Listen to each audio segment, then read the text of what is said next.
Hey guys, welcome to another day with Oruka. I want to talk about debt today. Yeah, it's one that I don't have an answer to, but I want everyone to think, right? And I'm going to try and make this as simple as possible for everyone. Just think about the debt in each country, right? The debt, that countries are taking on, that we're taking on, and we as humans, does that affect the country, or is the country affecting us with their level of borrowing? And is there anything you can do about that? Right? That's key. And I'll make it as simple as possible. Again, in terms of my background, so I'm the CEO of Oruka. Oruka is a smart payment ring, and then what it does is it allows you to make payments. So you tap to make payments. So check out the description. We don't sell other than our rings, so there's no cost to be sold here. There's no there's nothing, right? There's no cost. I'm not an influencer, in case you can't tell. However, as a CEO, I try and spend time with my customers. And then since we're a payment ring, how we budget, how we save is important. Okay, how we spend is important. What got me thinking then is, you know, how about the country? Yeah, how are things going at the moment that makes you think and go, wait, things are tough. Okay, but what's driving the cost? Why are things so tough for us as customers? Okay, and can this carry on? Like, can the countries and governments continue to borrow and borrow and borrow? Right? Because it's getting worse. Okay, let's think about it. Like, if you go, if you consider a country like Brazil, okay, so Brazil has, I can tell you right now, as of 2020, sorry, 2000, let's go 25 years. So 25 years, I think they came out with a debt of 1.2 trillion for Brazil, which is a lot of money. 1.2 trillion. If you think about it, at some point you're going to start having to invent numbers in the level of debt, right? And these guys, they borrow money, okay? Oh wait, that's crazy. How about 2020? Sorry, that's 2015, okay? You look at 10 years later, it's gone up to 1.9 trillion, okay? And it's projected at this stage to go up to 3. Yeah? So you look at that and you say, oh wait, that's a developing country. Oh my God, things are very, very tough there. What's going to happen there? And I have some numbers here, right? So I started to look at other countries because I was looking at Brazil. I have a few customers that came through there and they asked a few questions around savings. Okay, so I go back on that one real quick. Again, we don't give financial advice, but we can tell you what banks to talk to in your country to give you a good rate. But I think what was important was the fact that then it got me thinking, how about other countries? What's the future of other countries if this carries on like this? So I have some numbers here, right? So I'm going to look at India. Okay, India is huge in terms of numbers, population, right? India is huge. And if you look at that, how much they owe, right? So they owe at the moment 0.39 trillion as of 2000. Fast forward to 15 years, we now owe 1.45 trillion. That's 1.5 trillion. Okay. Wait, how about this year? 3.18 trillion.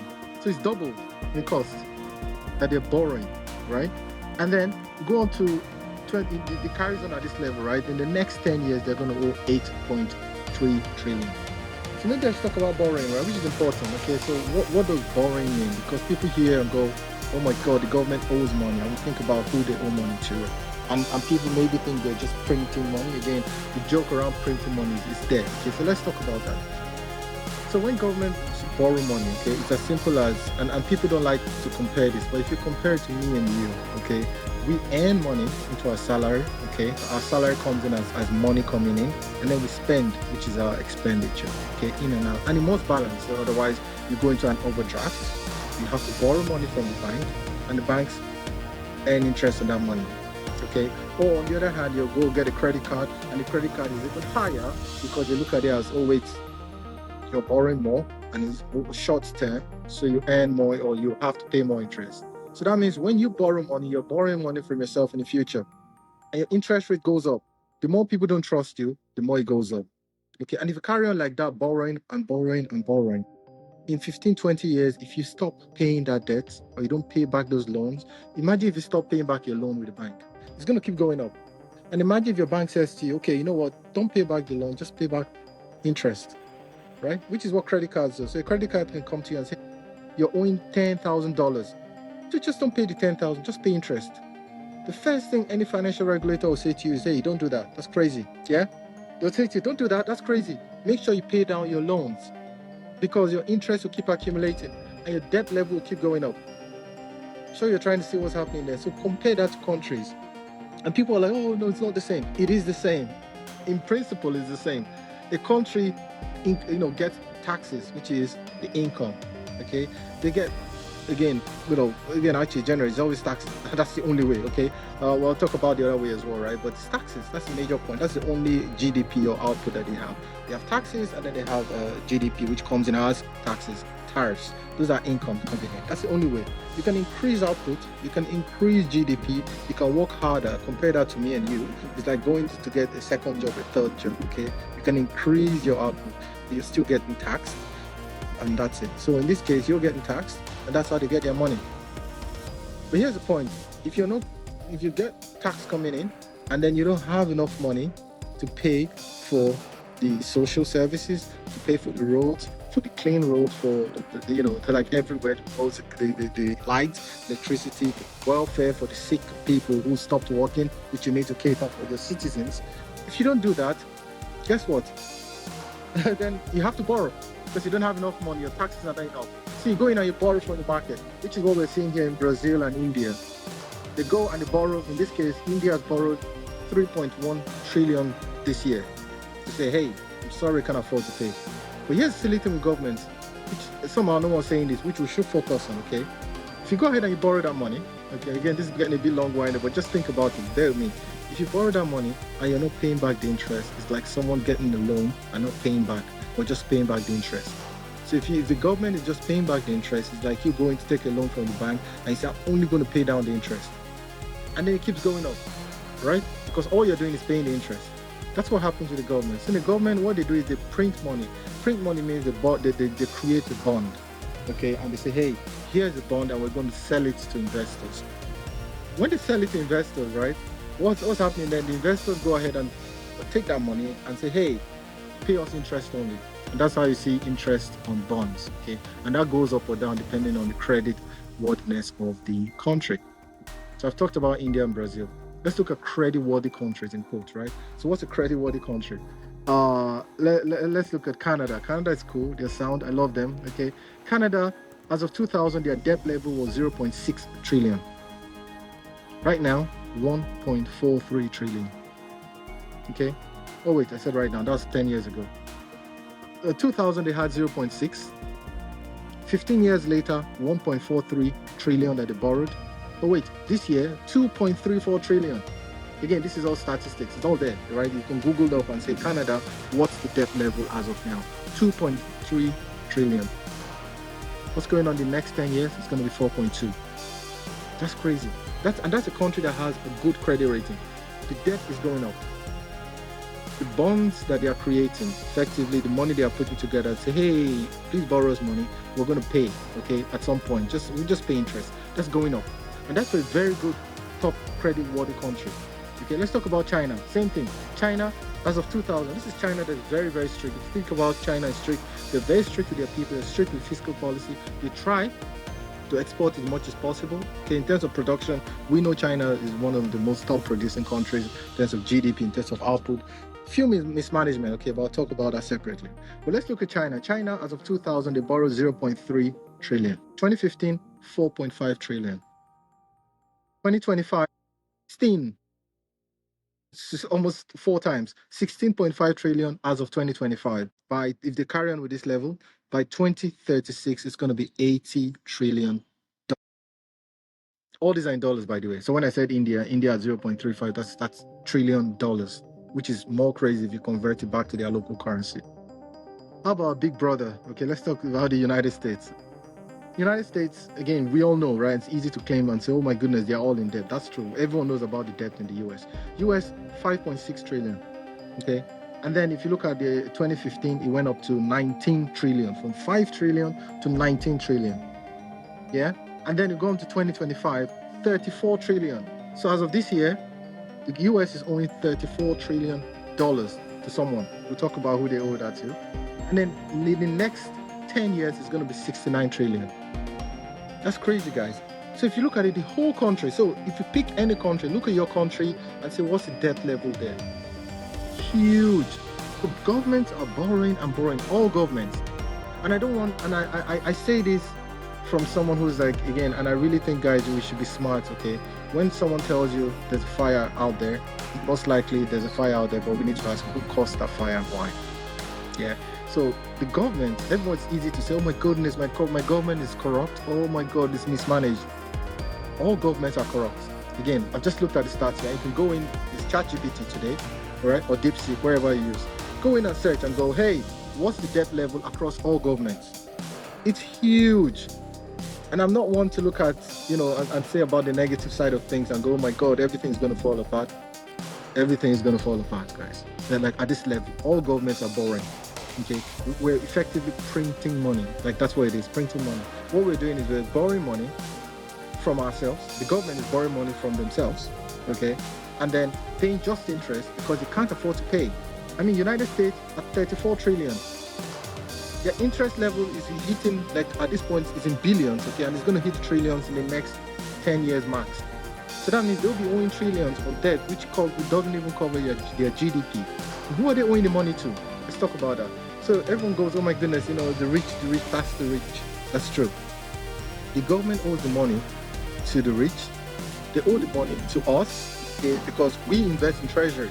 So we're turning around and going, wait a minute, oh my God, what's the safest thing to invest, okay? You want to avoid crypto, and you want to avoid things that you're not sure of, okay? And what are you doing then? You go ahead and you invest in government. You can see that the money is just going around the circle, okay? There was this joke recently about, about NVIDIA. NVIDIA is a top chip manufacturer, and then there's Oracle. Oracle is a top software developer in terms of developer platform. And then we had obviously the last one, ChatGPT. So between themselves, they're borrowing money to each other, okay? And then they are making so much money, but then they're all borrowing billions to each other. So people looked at it and went, wait a minute, you guys are borrowing money to each other and claiming that you're growing. You're not growing. That's what's happening with the debt. Right, so the debt level now is we're all borrowing money, all countries, okay, pick a country, don't look at your government here, pick any country and look at it and you're going to see that they're all borrowing and it's going up and up and up. There's a problem somewhere. Yeah, we don't need to look at the scaremongers, we don't need to look at anyone, we just need to look at ourselves and say, hey, what are we doing about that? The government, I can tell you, is in their interest to keep spending, okay? They're going to keep spending because as long as they can print money, a typical government, I can tell you right now, because people get angry about this, okay? Don't listen, think about this now. The government is in their interest to cause wars. It's in their interest to cause an argument. Okay, it's in their interest to ask you. Okay, look at the US. So, let's look at about the UK. How about the UK? Because the UK, there's a lot going on there at the moment, okay? So the UK, as of 2000, they were owing 0.6 trillion. They borrowed, okay? Then they went ahead in 2015 and they borrowed up to 2.6 trillion. They doubled it. Right now, they are currently at 3.7 trillion that they owe to people. So basically, they're running out of borrowing and they're just going to keep borrowing and just paying interest on interest on interest. At this level, in the next 10 years, they're going to be owing $6 trillion. And what they're doing, they blame the migrants, the 5 or 10, 20 people that came on the boats is who we blame. They're going to go, oh, those migrants cost it. No. Yeah, it's a distraction, guys. It's a distraction. The migrants that live in even a 6-star hotel is nothing compared to these guys that are mismanaging and borrowing 6 trillion. No one's protesting against that. Okay, and I'm not calling for violence, okay, across any country. But what I do think we need to do is vote with our feet. This to me is the case for crypto. We're a banking platform, a smart ring platform. That means we have no allegiance to any bank, any institution, any regulator. So what that means then is we support and we make sure customers come first. Billion. Where's the financial regulator there? Maybe the financial regulator should look at that before looking at you and your $5 that the KYC didn't pass. Or we'll make it pass, don't worry. But that's the point. So I think the idea I'm trying to make there is the fact that we're focused on the wrong things. We should focus on what we do as citizens in this country, what we do to promote and make sure that we live responsibly, that if things go haywire, which it will, we have alternatives around the clock. Okay, I think to me it's going to be a rally cry to things like Bitcoin, things like crypto that don't change, gold that don't change, because gold is gold, it's scarce. Okay, but there's no inflation in gold, there's no printing money in gold, there's no borrowing in gold. Gold doesn't go up. It only goes up because you're comparing it to the dollar that's going up. Crypto doesn't go up. Crypto, Bitcoin is Bitcoin. It's been there. It doesn't go up. It only goes up because you compare it to the dollar. And everyone's, looking at it and going, no, Bitcoin has hit an all-time high. No, it hasn't. It's only hit an all-time high because you're comparing to the dollar that's hit an all-time high. So it's like it's like running against someone running backwards, right? Imagine running a 100-meter race and then you claim that, oh my God, I'm going so fast. But you're not going fast at all. You're only going fast because you're comparing yourself to someone who's running slow or running backwards. That's what Bitcoin is. So Bitcoin is good. Bitcoin can't be produced anyhow, as it is now with governments. Bitcoin is not something that you can hide and try and manipulate, okay? Because it's public, it's ledger, everybody can see it, and that's something I think will be the future of the world. If you haven't invested or bought Bitcoin, I think it's a good idea too. If you don't know how to, we can help with that as well. Again, just buy a ring. Buy a ring and you see how to do it. Or just go online and just search Bitcoin. And make sure you do that, because the way I see it, the way things are going, right? Okay, let's look at this. The United States keeps borrowing at this level. That means in the next 10 years, the US is going to be owing 70 trillion. And the next government is going to keep spending, because Trump has increased and has done so much, okay? The next government who's going to come in will try and do more. That means they need to borrow more to do more. And then the next government is going to come in and try to outdo the other one and then borrow more. So it's a joke. Like, we're the idiots here that think that they're doing well. Yeah, we're the idiots thinking that they're actually doing something for the government or for us. They're not. They're borrowing from us. They're borrowing for the future and throwing it at you. It's like a doctor cutting off your left hand and showing it to you to say, hey, I produced a new hand for you, and you're happy. They've got 3 hands. No, he cut off your hand to give you that. That's what's happening. If Trump's borrowing, yeah, and I've done so much to help the people, in quotes, he's borrowed. Yeah, we all see it's gone up a lot. And then the question now becomes, the US is importing from everyone. If the US goes down, we're all down. If the UK goes down and defaults, we're all down. Like, everybody saw what's happened. So you print, and I think a lot of scholars say this as well, which you can tell these scholars don't know what they're saying. It's already going too long, I'm sorry guys.